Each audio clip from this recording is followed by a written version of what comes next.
What's going on, you fellow cardboard degenerates?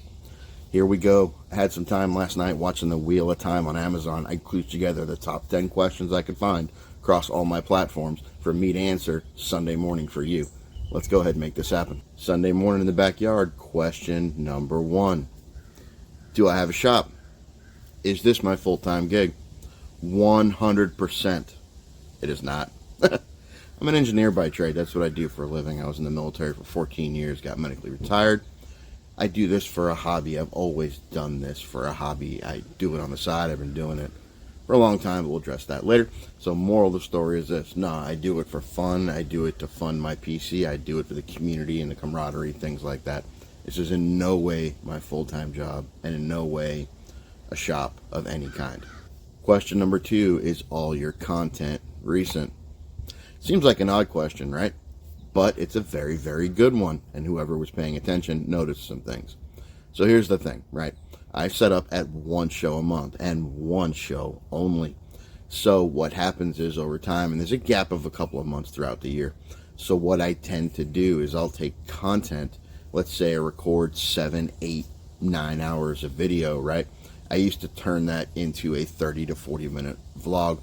But what I learned was people weren't watching that far, right? No matter how I built it, 7, 8, 9, 10 minutes, something like that. So what I decided to do to answer some of the questions and comments I'd received in the community was to take those videos and shrink them down to a more manageable 8 to 10 minutes. What that did was it was going to cost me a lot of content. So what I chose to do is break them up into multiple videos, allow me to publish once or twice a week as opposed to once a month. So what you may see is there could be a lag almost up to 2 months depending. So you may see a card sell. For example, there was a recent video I just did. I had to reply with a long comment on the thread. A guy made a point that there was a blue scope Justin Fields PSA 9 that I was talking in the video about selling to the guy for $50. And he noticed and made a lovely comment about how clearly I'm not honest because it was 2.5x over, right? Problem was, and I left the comment in the video, was that was from about 6 weeks ago. Right, and I did buy it for $50 at the end of August, and I did resell it for the exact same price I bought it because I like the guy I sold it to. So anyway, moral of the story is this. No, not everything is perfectly new, but I'm not trying to do advice on what card to buy or whatnot. It's more about an experience, community, interaction. So it doesn't really matter if the sale price on that card was $1 or $2 one way or the other.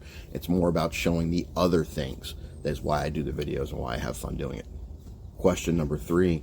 Do I hang out with other sports card influencers, and why don't you see me in some of their content? Let's break this up into 2 parts. Part 1, this channel is tiny. So why would anyone want to do a partnership with me? I mean, when I think the recording of this is like 1.5K subs, like again, so it's nothing very big. So in no way would I ever consider myself an influencer, right? So that is part 1. Part 2, and arguably more important answer, I don't care.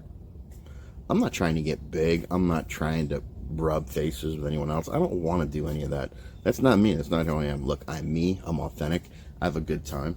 That's all that matters to me. I don't care about Ralph cards. I don't care about Jeff. I don't care about any of them. None of that matters to me. Not to say I dislike any of them, but what I'm saying is I'm not going to try to partner up with them or anything like that. I mean, if there's something I have, like I did send a card to Ryan that I got out of Wild Card that I thought he'd like, so I sent it to him. Hey, neither here nor there, right? Now you will see me periodically with a couple of influencers, maybe popping up in a couple of videos, but there are some guys that are in the space that are on YouTube, that are bigger on Instagram, that I know, that I've known before I decided to start doing this. So they're friends of mine. So that's a different animal altogether. Anyways, more of the story is you probably won't see a bunch of stuff because my channel is very small. And also because I don't really care. I mean, do I care if this brand grows? Not really. I'm having a good time. I blame most of it on my 8-year-old daughter. Well, now 9. Let me start this thing in the first. Question number 4.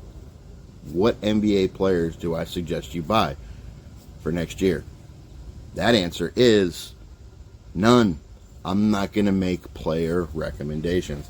That's not how I do things. I'm not trying to tell you how to invest. But I will tell you this. I wouldn't trust what anybody else has to say either. Do your own research. Put in your own effort.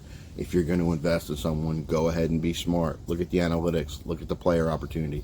This applies to any team, right? And any player in any sport.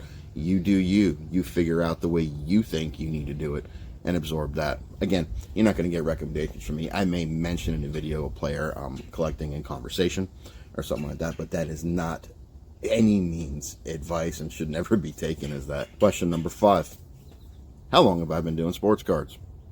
Well, about 25 years, maybe 30, but now you want to look at it. There was a little break there when I first joined the military through basic training and initial training and stuff like that, where I wasn't really active in sports cards. But other than that, I mean, I'm in my late 40s now, and I started when I was about 12, so there's your number.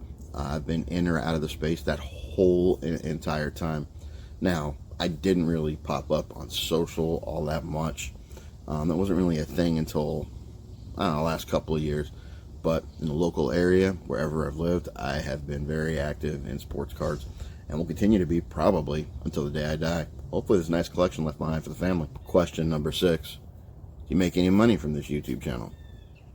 I don't know if you noticed, but there's about 1,500 subscribers on here. Each video gets anywhere from 600 to, on average, 2,500 views. A couple videos a month. That works out to an antiquated and massive, no, not really, maybe 30, 40, 50 bucks a month, maybe. But when you factor in all the time, effort, and energy it takes to put this together, you're working for negative funds if you factor in any amount of dollars to your time. So, no, there's not really much money, if any, for me, at least, to be made in this space. Now, the folks that are pushing this, you know, your Mojos and Ryans and Roths and Ken Fornoses and all those dudes, right, that are doing this for a living, they're probably doing a little bit better. But even then, I wouldn't expect that their YouTube ad revenue is really much. Now, direct sponsorships, brand deals, things like that, I'm sure that would really help them out. But for me, do I make any real money doing this? Not really. A couple bucks here and there, but definitely doesn't bound out to the time. This is more for the love of the hobby and to try to pass on information that I know at my daughter's recommendation. So, yeah, no. Question number 7. How different am I on camera or in person? I'm not. Exactly the same.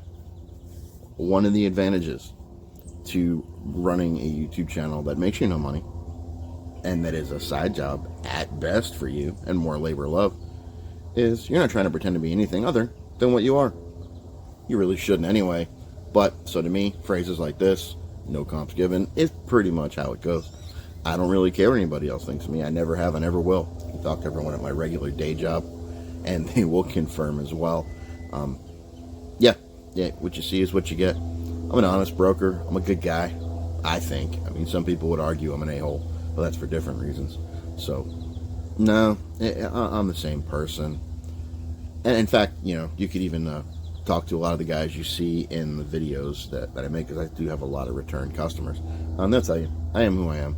I don't have time, energy, or effort. And look, if you want to try to pretend to be someone else, then by definition, everything you do is fake. So, what's the point? Question number 8. Why did I start a YouTube channel? Is it hard? I kind of alluded to it a little bit earlier. I'll try to keep this one as short as I possibly can. This is my 9-year-old daughter's fault. She said, "Daddy, you do all this stuff in sports cards. You watch these people. You should have your own channel." It's like, honey, why would I do that? You get 1 subscriber. Geese. Sunday morning in the backyard. Sorry about that. But you're going to get stuff like the geese.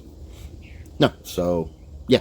I did it because she told me, or she asked me if I would do it. And I also use it to leverage learning how to video edit, text on screen, pop-ups, etc., etc., etc., for a channel of hers. So it all kind of works its way out in the long run. Is it hard? Yeah, for sure. I mean, it takes hours just to make a video that looks like you didn't do anything to it at all, at least for me. And again, I don't make any money on this. I'm not paying any producers. I have no cameraman, no editor, no everything. So, you know, from thumbnails to idea to creation to video to display to posting across platforms, things like that. Yeah, it's all me. It takes a little bit of time. And if you don't know exactly what you're doing, a learning curve. Is it fun and rewarding when you figure out how to do something? Yeah, for sure. But Oh, for me anyway, it definitely wasn't easy. Question number 9. Do I PC anybody outside of the major sports? Yeah, 1. Chloe Kim, snowboarder. Now, it's not a massive PC, but here. Like, here's your 2018 Tops U.S. Olympics. Chloe Kim, both PSA 10s. What's considered her rookie card, the 2016 SI for Kids. Now, I have a PSA 6 and a PSA 7 of this card. I have a Pro Set Chloe Kim auto, and one I just had a short about recently that I've been trying to get. It's also from Leaf. Most of her stuff's going to come that way. 3 of 3 that I hunted for a while. I was finally to get my hands on. I just think she's extremely talented. I love snowboarding. I'm not in an area where snowboarding is really a thing anymore, unless I make a few hour drives, but absolutely love the sport, and she's phenomenal. So I did some looking before the Winter Olympics a few years ago.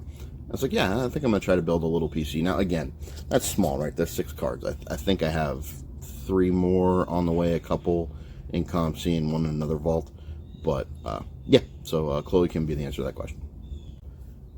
Question number 10. What advice can you give a new collector that isn't the old collect what you like crap? I like the way they said that. All right, so here's the bottom line. It kind of is collect what you like. With a caveat. I'm going to go with an old Stone Cold Steve Austin. Don't trust anybody.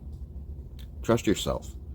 You are the only one. Your opinion is the only one that matters. Your money, it's your time, it's your effort, and it's your love that decides what you do.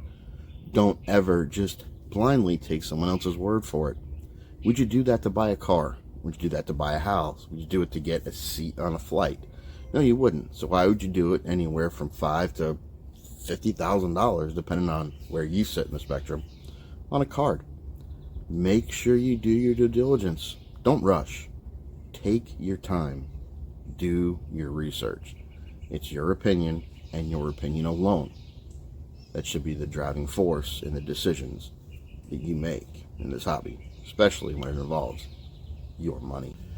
Now, I most definitely don't expect this video to get a whole lot of views or anything like that, but I wanted to have some fun, pull out some questions that I read, and try to put something together. In fact, leave some comments below in this article if there are other things you'd like me to answer, and maybe every couple months we'll circle back to this unless I start doing some lives. But the problem in my house is 3-bedroom house, whole bunch of people living in it. It makes a little bit of a challenge to do a live unless the weather is going to cooperate outside.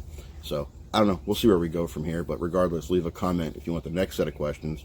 If you found this helpful or anything else, really appreciate your time. I love all of you that leave comments down below. Even the haters who try to leave comments and prove me wrong. It's all good as far as I'm concerned. See you guys in the next one.